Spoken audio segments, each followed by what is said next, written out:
a una nueva serie de estudios que comenzamos ya con la clase pasada, el Sermón del Monte.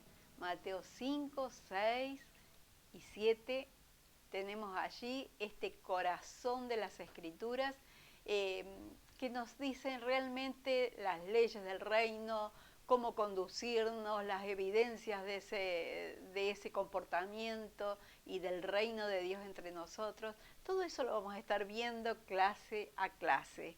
Como comenzamos anteriormente, 3 de las bienaventuranzas que comienzan en el capítulo 5 de San Mateo.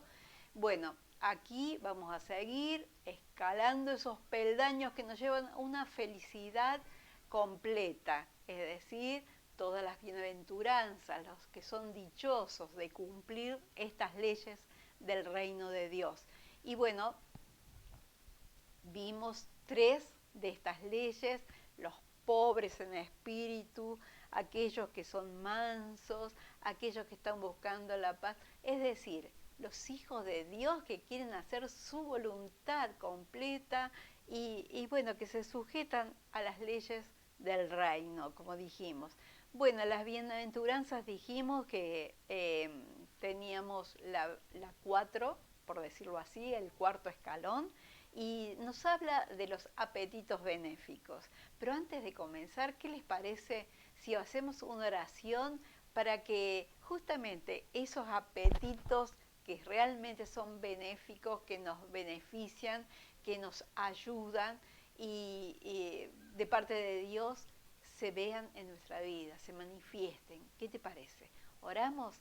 Bueno, Señor, te bendecimos. Señor, te damos las muchas gracias porque tú estás con nosotros, porque tú estás con los que quieren hacer tu voluntad, con los justos, Señor.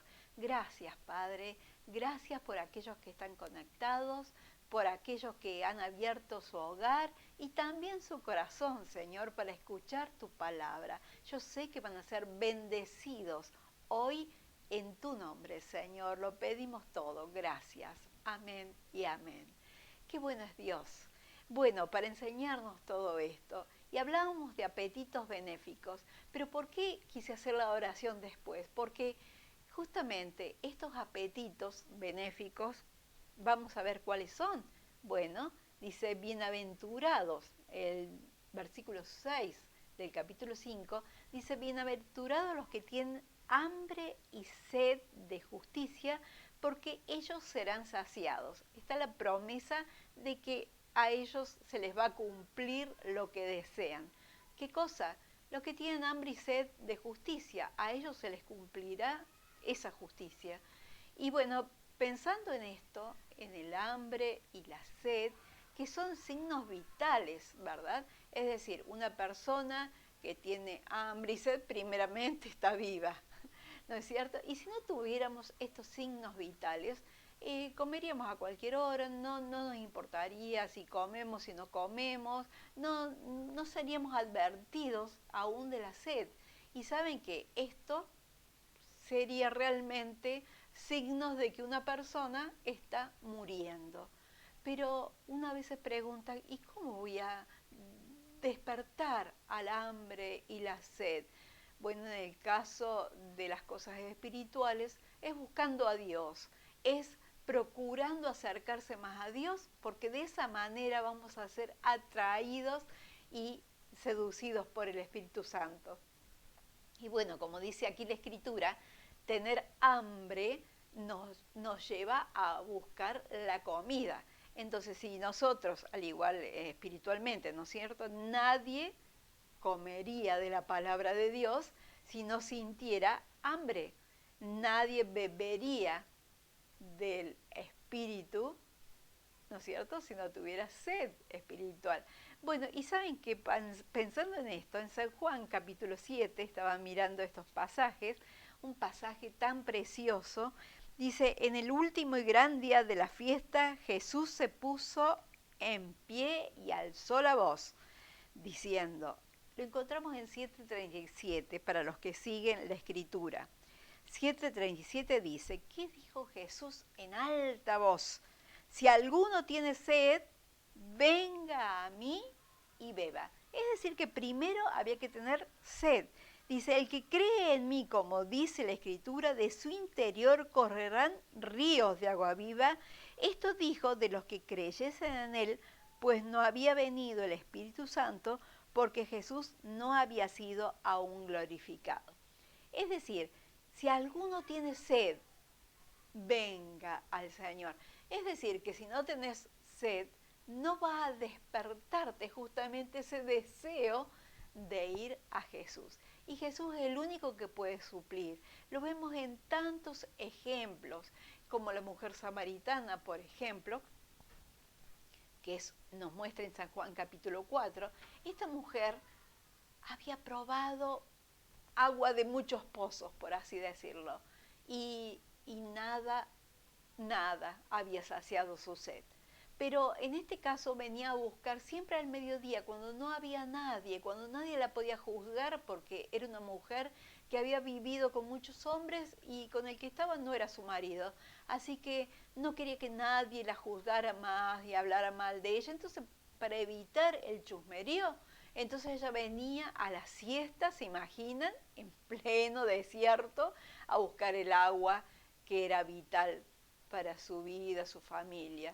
Esta mujer estaba justo allí cuando Jesús le era necesario pasar por Samaria.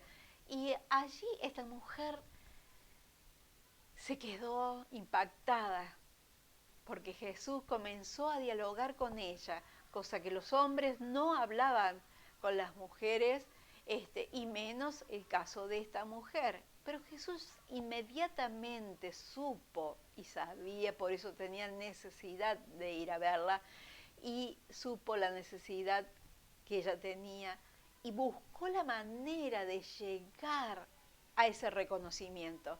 Comenzó con el agua natural y que le diera un poco de agua, y si ella tenía sed, nunca más vendría a tomar agua. Lógicamente que esto despertó la curiosidad de esta mujer y le dijo, pero me estás pidiendo agua y ahora me decís que si yo tomara de esa agua nunca más tendré sed.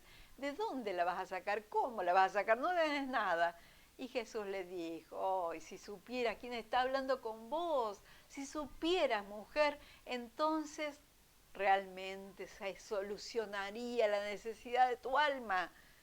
Y así mucha gente está desorientada hasta que llegaron a ese punto de la conversación, a ese punto nudo crucial que Jesús quería llevarla, de que ella reconociera que el hombre con el que estaba ni siquiera era su marido y había tenido unos cuantos antes, y esa era la razón de su sequedad espiritual.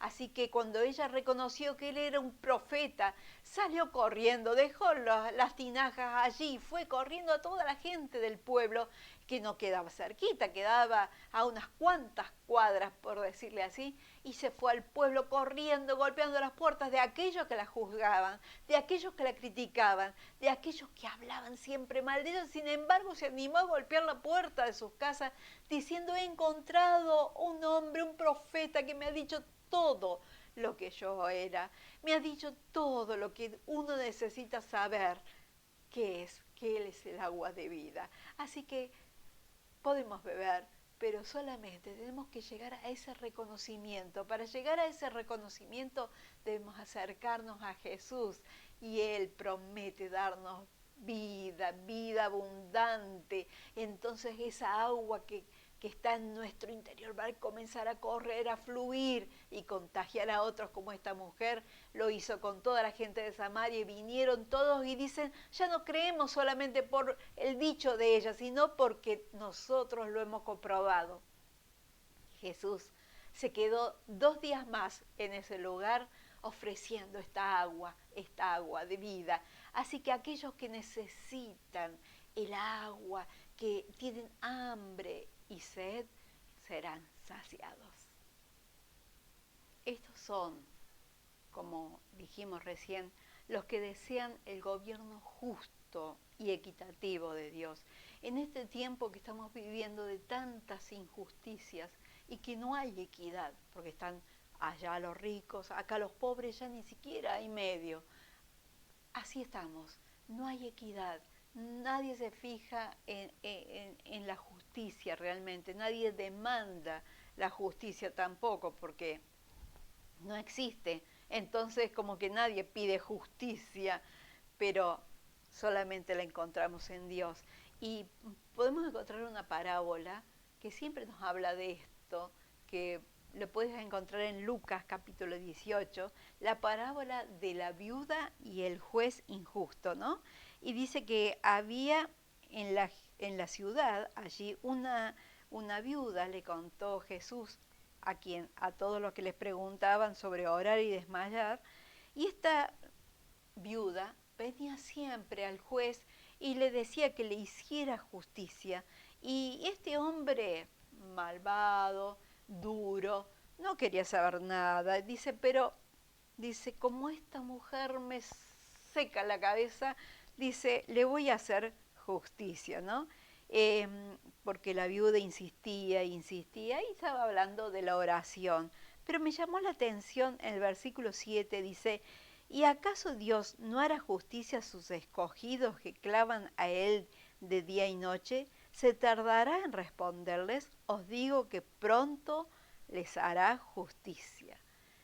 Entonces, comparando, yo quería, con esta similitud, quería no solo pensar en la oración, sino los que tienen hambre y sed de justicia también van a clamar, también van a orar por justicia.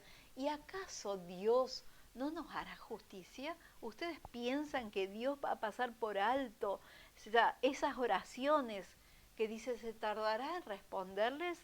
Os digo que pronto les hará justicia. Y es así como dice esta bienaventuranza, serán saciados.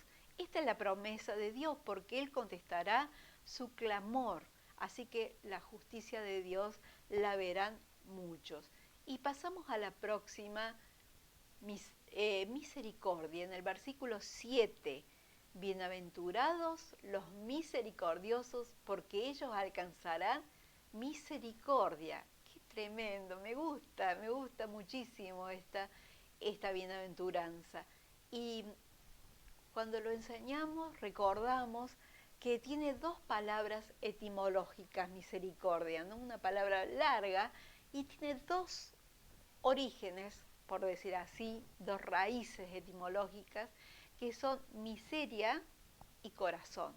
Y esto quiere decir, si los unimos, quiere decir que Dios pone su corazón en la miseria del hombre, en la miseria humana, en nuestra necesidad. Así que pensando en esto, en esas dos raíces, surge la palabra misericordia y solamente la recibirán aquellos que actúan o hacen misericordia con su prójimo.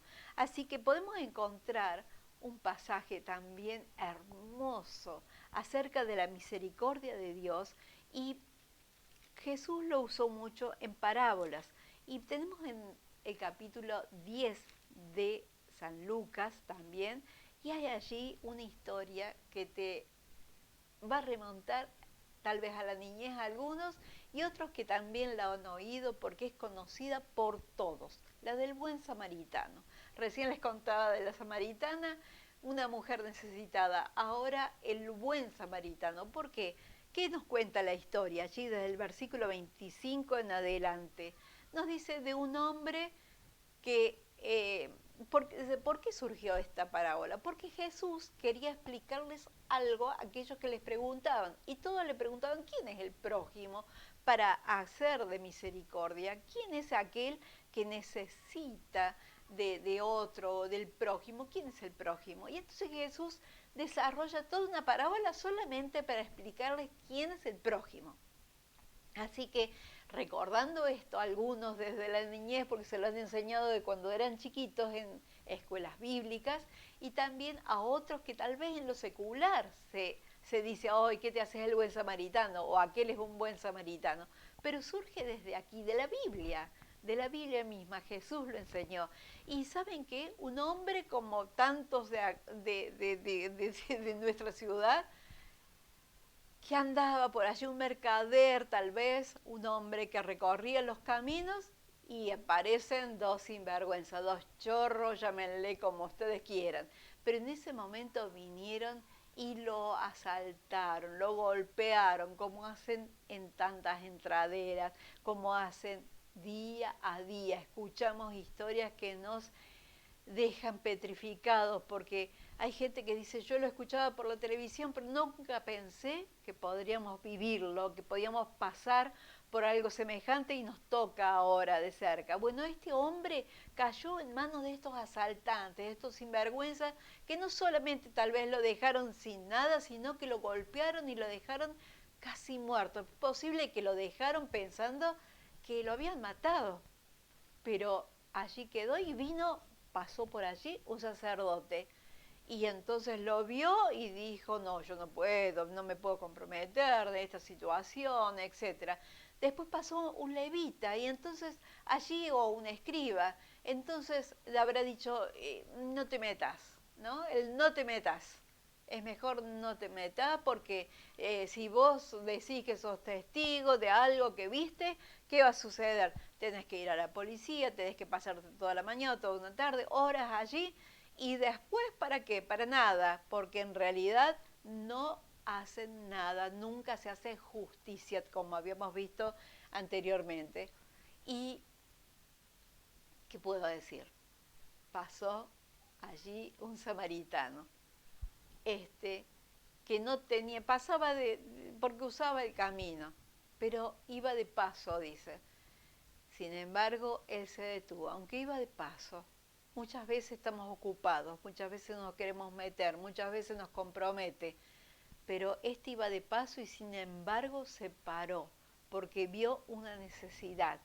Y así como Jesús les explicaba quién es el prójimo, ¿por qué? Porque para hacer misericordia yo tengo que saber quién es mi prójimo. ¿Y quién es mi prójimo? Mi próximo.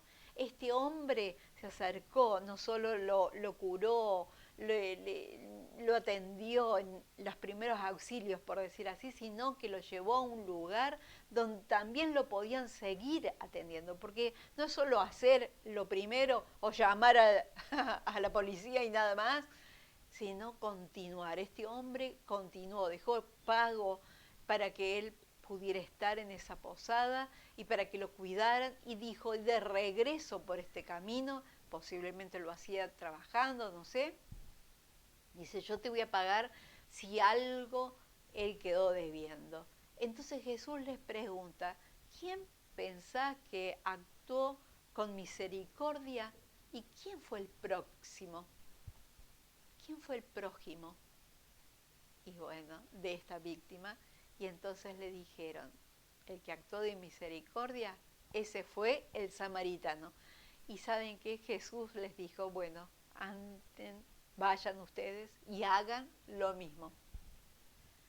Entonces, queridos, creo que no queda más que decir. La misericordia es una ley recíproca.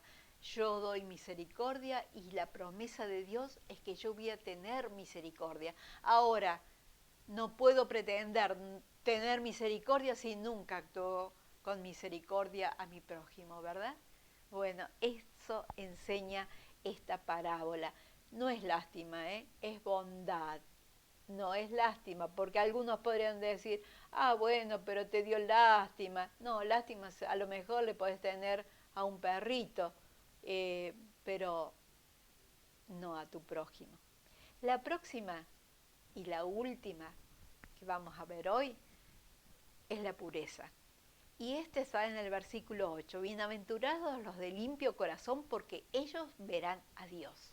Los de limpio corazón, ¿saben que para los judíos el corazón era el alma? El alma. Es decir, que todo lo que se encierra allí, tu voluntad, tus deseos, todo lo que encierra en sí el hombre interior, eso es el corazón. Y está hablando de los limpios, de los santos. Bueno, en realidad podemos ver el Salmo para ver un poquito más. El Salmo 24, versículo 3, dice allí la palabra del Señor. ¿Quién subirá al monte de Jehová? ¿Y quién estará en su santo monte o lugar santo?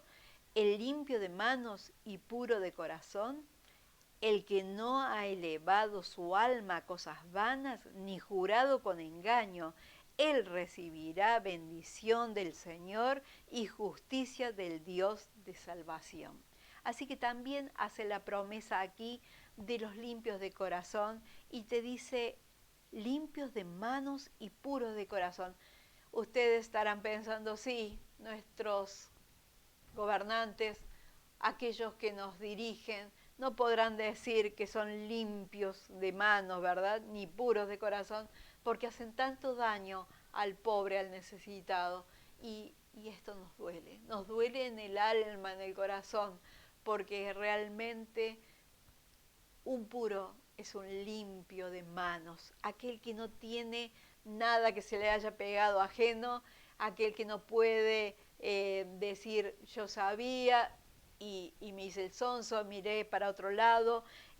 Los limpios de corazón son los puros, los santos, es decir, aquellos apartados del mal, esos son los santos, no los que están muertos, no los que van a canonizar. Los santos son aquellos apartados del mal para servir a Dios, lo hacen por amor a Dios, lo hacen porque quieren ardientemente lo que Dios ama, quieren la justicia, quieren lo recto, tienen aspiraciones santas. Esos son los puros. Saben que en Hebreos encontramos también un pasaje que lo hemos estado viendo en estudios anteriores, y dice la palabra del Señor en Hebreos capítulo 12, seguid la paz con todos y la santidad, sin la cual nadie verá al Señor. Y también tiene que ver acá, la santidad sin la cual nadie verá al Señor. Es decir, busquemos la paz, anhelemos la paz, es decir, la pureza. Por eso dice, ¿quién subirá al lugar santo de Dios? ¿Quién será el hombre, la mujer que lo pueda hacer? Pues entonces aquel que busca las cosas rectas, lo que a Dios le agrada, lo que en su corazón no anida egoísmo ni desea solamente destruir y no le importe a quien pise, sino amar la justicia, amar la verdad y procurar lo mejor para tu prójimo. Querido amigo, hermano, quiero orar por tu vida. Quiero que recuerdes estos 3 escalones que hemos ido subiendo hoy, que hemos visto. Es acerca de los apetitos, pero benéficos, que tenemos que tener y que Dios ha prometido saciar, que también hemos aprendido sobre la misericordia, es decir, un corazón al lado de la necesidad del prójimo, y también sobre la pureza, es decir, los limpios de corazón, porque ellos verán a Dios. Vamos a orar. Señor, te damos gracias. Muchas gracias por compartir tu palabra, porque mis amigos pueden abrir su hogar para que otros tal vez puedan escuchar tu palabra, puedan compartir estos estudios con otras personas, con sus parientes. Señor, queremos crecer y crecer por dentro para despertar en nosotros, Señor, con tu palabra, esta hambre y sed de justicia, esta pureza de corazón. Cuanto más nos acercamos a Dios, entonces más veremos la luz y se verán nuestros errores, pero también vamos a ir dejando, limpiándonos. Y queremos hacer misericordia, Señor, misericordia con nuestro prójimo, porque solo así alcanzaremos misericordia. Gracias, Señor, en el nombre de Jesús. Amén y amén. Dios te bendiga, es un gusto poder enseñar la palabra de Dios. Gracias.